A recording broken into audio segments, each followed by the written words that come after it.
प्यारे बच्चों, क्या हाल चाल। उम्मीद करते बड़े अच्छे होंगे, स्वस्थ होंगे, मस्त होंगे और अच्छे से स्टडी भी कर रहे होंगे। और आप लोग का एग्जाम कैसा जा रहा है ये जरूर बताइए। चलिए, कल यानी 18 फरवरी का जो मैथ का एग्जाम है उसके लिए आपके किताब में से निचोड़ करके लाया हूं, चुरा करके क्वेश्चन लाया हूं। भैया पढ़ जरूर लेना, क्योंकि ये क्वेश्चन हो सकता है आपके बोर्ड एग्जाम में भी देखने को मिल जाएगा। तो थोड़ा सा प्रैक्टिस भी करवा देते हैं और किस तरह से इसको बनाना है वो भी मैं आपको बता देता हूं। चलिए तो वीडियो को शुरू करते हैं और आपको बताते हैं। दोस्तों, यहाँ पे हम लोग कुछ कुछ क्वेश्चन देखने वाले हैं। अगर जो बच्चे नए हैं, बिल्कुल नए हैं, उसके लिए भी थोड़ा सा हम एक दो क्वेश्चन बनाएंगे और उसको बताएंगे, ठीक है। तो वीडियो को पूरा जरूर देखिएगा ताकि कोई भी दिक्कत ना हो और आप अच्छे तरीके से बना पाए। आइए पहले सवाल की तरफ चलते हैं। कहा जा रहा है 6 सेंटीमीटर त्रिज्या वाले वृत्त के त्रिज्यखंड का क्षेत्रफल निकाले यदि त्रिज्यखंड का कोण 60 डिग्री हो। देखो मैं यहाँ पे समझा दूं, यहाँ पे ये वृत्त है और कह रहा है त्रिज्यखंड का क्षेत्रफल निकालना है और जिसका कोण कितना है, जिसका कोण 60 डिग्री दिया हुआ है। अब हम कहते हैं पहले क्या करिएगा, दिया हुआ है, पहले हल लिख दीजिएगा, उसके बाद आपको दिखाना है। क्या दिखाना है सर? दिया हुआ है। क्या दिया हुआ है ये दिखा दिया है। क्या दिया है सर? त्रिज्या दिया हुआ है, आर बराबर दिया हुआ है 6 सेंटीमीटर, ठीक है। आर बराबर 6 सेंटीमीटर दिया हुआ है और जो इसका कोण दिया हुआ है, ठीक है ना, कोण दिया हुआ है यानी कि एंगल दिया हुआ है वो 60 डिग्री दिया हुआ है, ठीक है। ये बात आप समझ गए होंगे बड़े अच्छे तरीका से, ठीक है। अब करना क्या है कि सर त्रिज्यखंड का, वृत्त के त्रिज्यखंड का क्षेत्रफल क्या होता है ये तो बात आपको पता होना चाहिए ना। अगर आपने फॉर्मूला नहीं याद किया है कोई भी विषय का तो याद तो जरूर कर लीजिएगा, क्योंकि फॉर्मूला रहेगा तभी आप बढ़िया तरीके से बना पाओगे। तो यहाँ पे हम लिख देते हैं त्रिज्यखंड, ठीक है, त्रिज्यखंड का क्षेत्रफल, त्रिज्यखंड का क्षेत्रफल। भैया त्रिज्यखंड का क्षेत्रफल सभी लोगों को पता होगा, थीटा बट्टा 360 पाई आर स्क्वायर, थीटा बट्टा 360 पाई आर स्क्वायर होता है। ये बात आप याद रखिए। त्रिज्यखंड का क्षेत्रफल क्या होता है बताइएगा आप? थीटा बट्टा 360 पाई आर स्क्वायर। अब बनाना शुरू करते हैं। कैसे बनाएंगे सर? थीटा, थीटा का मतलब ये, ठीक है ना, 60 डिग्री। कितना डिग्री? 60 डिग्री का कोण दिया हुआ है तो यहाँ पे लेंगे और बट्टे में 360 दिया हुआ है, ठीक है ना, 360 है। और पाई, पाई का मतलब तो जानते हैं 22/7 आपको इस्तेमाल करना है। और यहाँ पे आर का स्क्वायर, तो आर कितना दिया हुआ है सर? आर फॉर त्रिज्या, ठीक है ना, तो त्रिज्या 6 × 6 लिख देंगे, ठीक है। आर का स्क्वायर है, इसलिए इतना बात समझने में तो शायद आपको कोई दिक्कत नहीं है। कैसे भैया? आइए, त्रिज्यखंड का क्षेत्रफल आपको पता है, थीटा बट्टे 360 पाई आर स्क्वायर। यहाँ पे हमने क्या किया है, थीटा का मान कितना था, कोण कितना था, 60 डिग्री था, मैंने 60 डिग्री रख दिया है, ठीक है। और उसके बाद यहाँ पे 360 फॉर्मूला में आता है तो यहाँ पे रख दिए हैं। उसके बाद पाई का मान कितना होता है, 22/7 और यहाँ पे 6 × 6 कर दिए, ठीक है ना। अब क्या करेंगे, देखिए यहां से इसको काट देते हैं, 0 से 0 खत्म हो गया, 6 कम 6, 6 का 1 36 हो गया। आप तो समझ रहे हैं। अब देखिए 6 कम 6 और 6 का 1 36। अब यहाँ पे क्या करेंगे, इस 6 से एक 6 को खत्म कर देते हैं। अब इस 6 से एक 6 को खत्म कर दिया तो इस 6 से एक 6 को खत्म कर दिया तो बचे क्या, एक 6 बच गया और 22 है और बट्टा 7 है। तो अब इसको गुना कर लेते हैं। तो 6 गुना कितना होता है, देखिए 6 गुना कितना होता है, 12 होता है। तो 12 का क्या हो गया, 2 कैरी 1 हो गया और 6 गुना 12 एक क्या हो गया, 13 हो गया। 12 क्या हो गया, 13 हो गया, बट्टा 7 हो गया, ठीक है। यहाँ पे हमने 132/7 लिख दिया है सर, ये भी आपका आंसर हो गया। लेकिन इसको भाग दे देते हैं। सर कैसे भाग देंगे, आइए मैं आपको बताता हूँ, ठीक है। यहाँ पे क्या करना है, भाग देना है। 132 को भाग देना है कितना से, 7 से। तो क्या करिएगा, 7 एकम 7 हो जाएगा, यहाँ 7 एकम 7 हो जाएगा, क्योंकि ज्यादा लगाएंगे तो इससे ज्यादा हो जाता है तो नहीं होगा। तो 7 एकम 7, तो यहाँ पे क्या हो गया, माइनस कर दिए 6 हो जाएगा और ये नीचे आ जाएगा तो ये 2 हो गया, यानी कि 62 हो गया। 7 8 कितना होता है, 56 होता है। तो 7 8 56 हो गया और यहाँ माइनस कर देंगे तो ये 12 में से 6 हो गया तो 6 बचा और ये तो खत्म हो गया, ठीक है ना। उसके बाद यहाँ पे तो नहीं लगेगा क्योंकि ये 6 है और यहाँ पे देख पा रहे होंगे तो यहाँ पे क्या करेंगे, 0 डाल देंगे तो ये हो जाएगा 60 और 7 8 कितना होता है, 56 होता है। तो 7 8 56। अब यहाँ पे गया तो 4 और फिर पॉइंट के बाद हम 0 बैठा सकते हैं और यहाँ पे 7 5 35, 7 5 कितना होगा, 35 हो जाएगा, ठीक है, 35 हो जाएगा, बच गया 5। तो इतना अगर हम लिख देते हैं तो ये हमारा हो गया आंसर। तो ये देख लीजिए आंसर, ठीक है। तो इस तरह से आप देख पा रहे होंगे, इसको मैंने बना दिया है, ठीक है। तो इस तरह से बड़े ही इजी तरीके से आप इसको बना सकते हैं। तो चलिए हम चलते हैं दूसरा प्रश्न की ओर। ये हमारा दूसरा प्रश्न रेडी हो गया है और हम लोग बनाने के लिए रेडी हो गए हैं।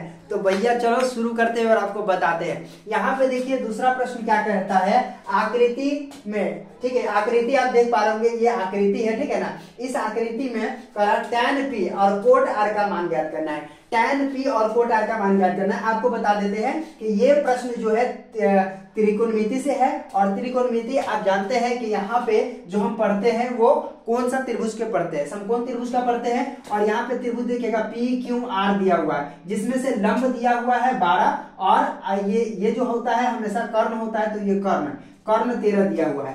तो यहाँ पे लिखेंगे हल, ठीक है, हल लिख दीजिएगा। उसके बाद दिखाइएगा क्या दिया हुआ है सर, तो दिया है, क्या दिया हुआ है सर, लंब बराबर, ठीक है, लंब शॉर्ट में लिख रहे हैं ना, आप समझ जाएंगे। लंब बराबर कितना दिया हुआ है, 12 सेंटीमीटर, ठीक है। और कर्ण बराबर क्या दिया हुआ है, तो कर्ण दिया हुआ है सर, कितना दिया हुआ है, 13 सेंटीमीटर। कर्ण हमेशा बड़ा होता है, ये भी बात आप याद रखिएगा, ठीक है, ये बात आप समझ गए होंगे। तो लंब दिया है, कर्ण दिया है, तो सर क्या रह गया, जो निकालना बाकी है तो वो रह गया आधार। तो आधार निकालना बाकी रह गया, ठीक है ना। आज चलिए अब आधार कैसे निकालेंगे, ये आधार को भी हम शॉर्ट में लिख देते हैं। तो आधार निकालने के लिए जो फॉर्मूला होता है आपको पता ही है, क्या होता है, कर्ण का स्क्वायर माइनस, ठीक है, कर्ण का स्क्वायर माइनस लंब का स्क्वायर। अब आ जाइए, कर्ण का स्क्वायर माइनस लंब का स्क्वायर। अब यहाँ पे मैं आपको बता देता हूं, कर्ण का स्क्वायर क्या है, 13 का स्क्वायर करेंगे तो 13 का स्क्वायर कर लीजिए, माइनस है तो माइनस ले लेंगे, और उसके बाद लंब का स्क्वायर कितना है, 12 है, तो 12 का स्क्वायर आप कर दीजिएगा, ठीक है। अब यहाँ पे क्या करते हैं, 13 का स्क्वायर करेंगे तो 13 को 13 से गुना करेंगे। स्क्वायर करने का मतलब 13 को 13 से क्या करेंगे, गुना करेंगे। जो बच्चे नहीं जानते वो समझ जाएंगे कि 13 को 13 से गुना करेंगे। 3 तिया कितना होता है, 9 होता है, तो 3 तिया आप 9 लिख देंगे यहाँ पे, और 3 एकम 3 होगा, ठीक है, तो ये लिख दीजिए। और यहाँ पे 3 एकम 3 होता है, और 1 एकम 1 होता है। अब देखिएगा 9 है तो 9 हो जाएगा, 3 3 6 हो जाएगा, और ये 1 हो जाएगा, यानी कि हो गया 169 माइनस 12 को 12 से गुना करिएगा, 12 को 12 से गुना करिएगा, 144 हो जाएगा, आप करके देख लेंगे। तो यहाँ पे हो गया 144। अब यहाँ पे क्या करते हैं, इसको थोड़ा सा हम मिटा देते हैं, ठीक है, ताकि जो है आपको कोई दिक्कत ना हो। ये बात तो आप समझ गए हैं। आगे बढ़ते हैं और आपको बताते हैं इसको क्या करना है। इतना को इसमें घटाना है, तो इसमें से घटा दीजिए। देखिएगा मैं आपको इस तरह से बता देता हूं ताकि कोई भी दिक्कत ना हो, ठीक है। इस तरह से लिख लीजिए अगर दिक्कत हो रहा है आपको घटाने में। तो अब देखिए 9 में से 4 चला गया तो ये 5 बच गया, और यहाँ पे 6 में से 4 चला गया तो क्या बच गया सर, 2 बच गया, और ये तो गया ही गया, ठीक है ना। तो यहाँ पे आप लिख सकते हैं 25, ठीक है, 25 लिख दीजिए। ये हो गया रूट के अंदर 25। अब क्या करेंगे, इसका रूट तोड़ेंगे। तो रूट कैसे तोड़ेंगे, अगर अभी तक आपको रूट तोड़ने नहीं आया तो मैं आपको बता देता हूं। देखिए 25 है, ठीक है ना। अब यहाँ पर क्या करते हैं कि इसको भाग देते हैं। किससे भाग देंगे, 2 से भाग देंगे क्या, तो 2 से तो कटेगा ही नहीं। 3 से कटेगा क्या, नहीं कटेगा। 4 से कटेगा क्या, नहीं कटेगा। 5 से कटेगा तो 5 से काट लेते हैं ना, 5 बचा 25, 5 बार में कटेगा, फिर 5 एकम 5। यहाँ पे देखिए 2 मिलकर के 1 हो जाता है, ठीक है ना।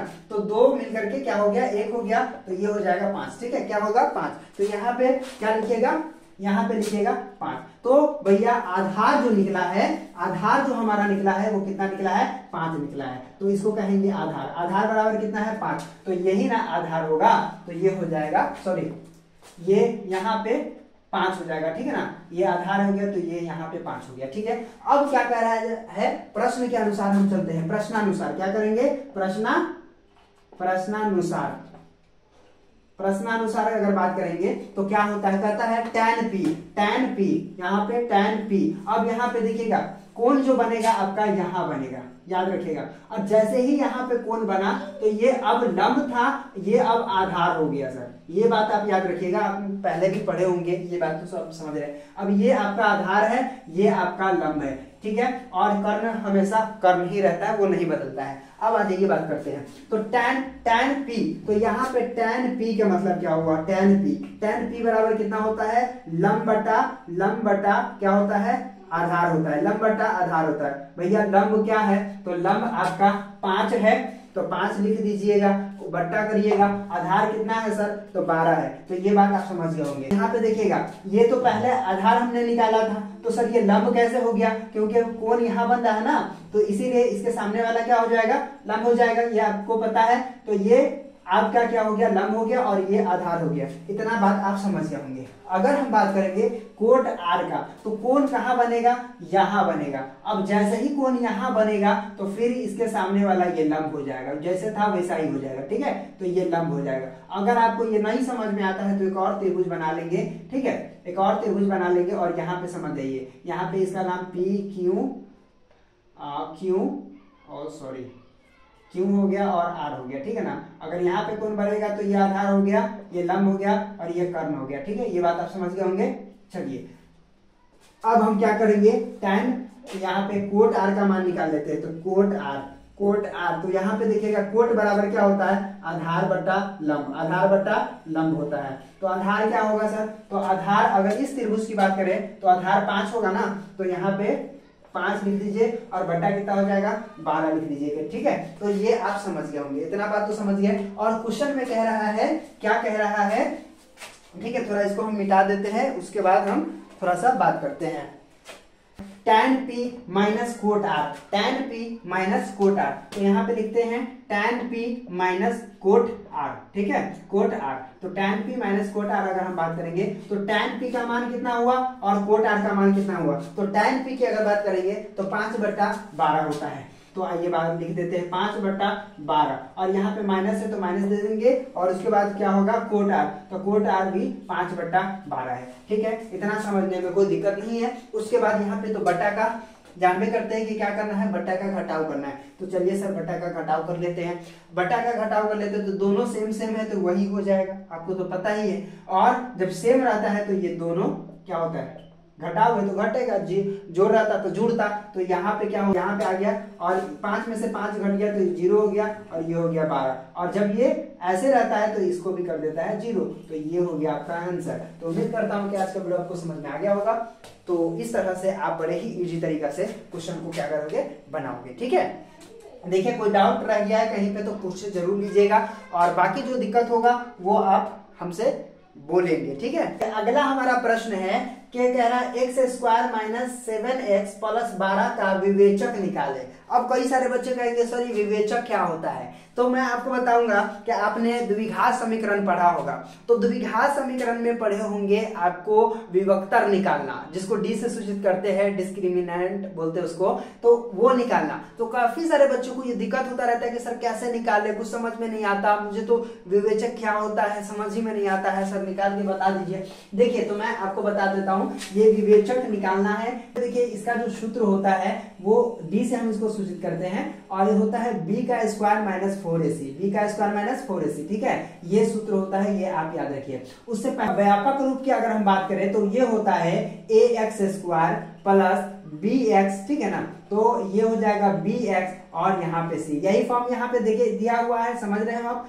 अब क्या कहता है कि ये जो होगा ना यहाँ पे a बराबर क्या होगा सर, तो a बराबर कुछ नहीं है तो एक होगा और यहाँ पे b है तो b क्या है, b है -7, ठीक है। और c की बात करेंगे तो c 12 है, ठीक है। तो c हो गया आपका 12। तो आपको इस तरह से पहले लिख लेना है, ठीक है। अब इस तरह से लिख लेने के बाद क्या करिएगा, अब निकालिए, कह रहा है b का स्क्वायर, तो b क्या है हमारा 7 है, -7, तो यहाँ पे लिखेगा -7 का स्क्वायर, ठीक है। और यहाँ पे हो गया फिर माइनस होगा और 4 यानी कि 4 फॉर्मूले में है और ac, तो a क्या है, तो a 1 है ना सर, तो गुना में है तो 1 लिख लीजिए और यहाँ पे c क्या कह रहा है सर, ये भी होगा गुना में 12, ठीक है। इस तरह से आपको बनाना है। अब 7 सत्ते कितना होता है, 49 होता है, 7 सत्ते 49 हो गया, माइनस माइनस प्लस हो गया, चलिए 7 सत्ते 49 हो गया, ठीक है। अब यहाँ पे माइनस हो गया और यहाँ पे देखिए 4 एकम 4 और 12 चौका 48, तो ये हो गया 48, ठीक है। 12 चौका क्या हो गया 48। अब क्या करिएगा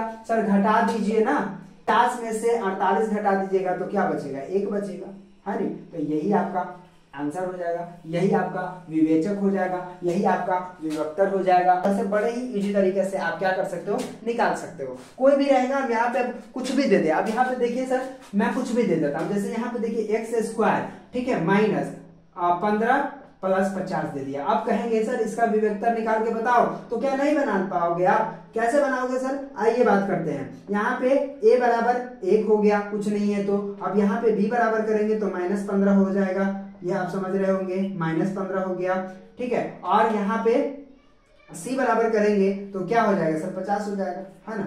इसको मत लिखिए, छोड़िए, हटाइए इसको, मैंने इसी तरह से लिख दिया। चलिए अब यहाँ पे देखिए ये बन गया। अब क्या करिएगा सर, b का स्क्वायर माइनस 4ac कर दीजिएगा, है ना, ये फॉर्मूला आ गया। b का स्क्वायर माइनस 15 का स्क्वायर कर दीजिएगा, ठीक है, माइनस 15 का स्क्वायर कर दीजिएगा।